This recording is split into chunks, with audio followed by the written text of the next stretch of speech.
ఏపీలో వైఎస్ జగన్ తీసుకొచ్చిన ప్రభుత్వ మెడికల్ కాలేజీలను ప్రైవేటుపరం చేయాలి అని కూటమి ప్రభుత్వం తీసుకున్న నిర్ణయాన్ని ప్రజలు తీవ్రంగా వ్యతిరేకిస్తున్నారు.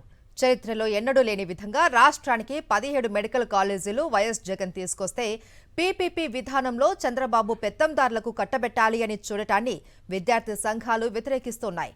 52 ఎకరాల సువిశాల ప్రాంగణంలో రూపుదిద్దుకుంటున్న ప్రభుత్వ మెడికల్ కాలేజీని ప్రైవేటుపరం చేయడాన్ని స్థానిక ప్రజలు తీవ్రంగా వ్యతిరేకిస్తున్నారు. నర్సీపట్నం మెడికల్ కాలేజ్ ప్రైవేటు వ్యక్తులకు అప్పగిస్తే ప్రజా పోరాటం చేస్తామంటున్నారు నర్సీపట్నం స్థానికులు. దీనిపై మరింత సమాచారం మా ప్రతినిధి అనిల్ అందిస్తారు. వైఎస్ జగన్ తీసుకొచ్చిన మెడికల్ కాలేజీలను పీపీపీ విధానంలో ప్రైవేటు వ్యక్తులకు కట్టబెట్టేందుకు కూటమి కేబినెట్ నిర్ణయం తీసుకుంది.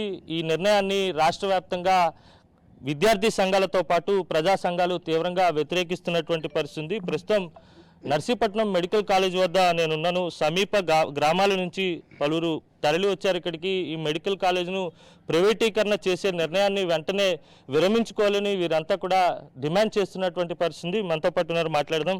ఇది చాలా దురదృష్టకరమైన విషయంగా సంఘటనగా చెప్పుకోవాలి. ఎందుకంటే ఈనాడు ఆంధ్ర రాష్ట్ర ప్రజలవ్వండి, మరీ ముఖ్యంగా ఈ నర్సీపట్నం నియోజకవర్గ ప్రజలు కూడా ఈ విషయాన్ని గుర్తించాలి. ఎందుకంటే ఆ రోజు రాష్ట్రానికి 17 కాలేజీలు జగన్మోహన్ రెడ్డి గారు ప్రజా ఆరోగ్యం ముఖ్యమని చెప్పి తీసుకురావడం జరిగింది.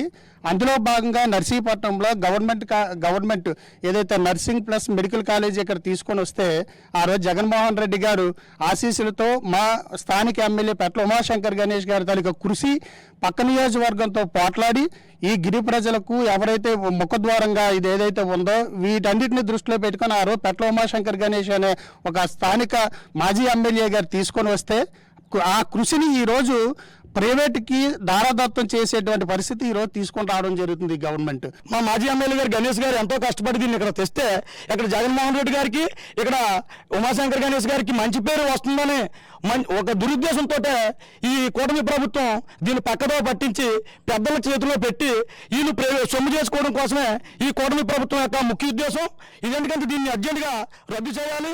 నిన్న తీసుకున్న కేబినెట్ తీర్మానం కూడా వెనక్కి తీసుకొని ఇది ప్రజలందరికీ చేరువయ్యేలా చేయాలి. మా ప్రియతమ నాయకులు పెట్ల ఉమాశంకర్ గణేష్ గారి కృషితో అవాళ జగన్మోహన్ రెడ్డి గారి దగ్గరికి వెళ్ళి ఈ ప్రాంతానికి దగ్గరగా నర్సీపట్నం ప్రాంతానికి దగ్గరగా ఏజెన్సీ కొన్ని వేల మంది ఏజెన్సీ ప్రాంతంలో ఉన్నారు.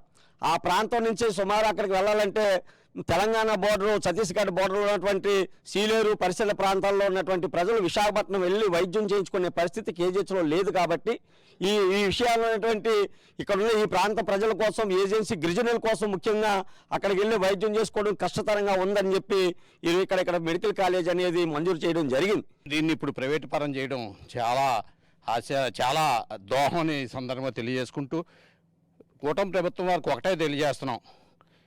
ఇది తేవడం కోసం మాజీ ఎమ్మెల్యే గారు ఎంతో ప్రయత్నం చేసి రైతుల్ని భూములు ఇవ్వడం కోసం ఒప్పించి 5 దప్పాలు ఆర్డీఓ గారితో కానీ కలెక్టర్ గారితో మీటింగ్లు పెట్టి వాళ్ళకి గిట్టుబాటు అయిన రేటు కానీ చెట్లకి గిట్టుబాటు అయిన రేటు ఇచ్చి ఈ కాలేజీని ఇక్కడ నిర్మించడం జరిగింది. సుమారు సగం వరకు నిర్మించారు. ఈ ప్రాంతం ప్రజలు వైద్యపరంగా చాలా ఇబ్బందులు పడుతున్నారు.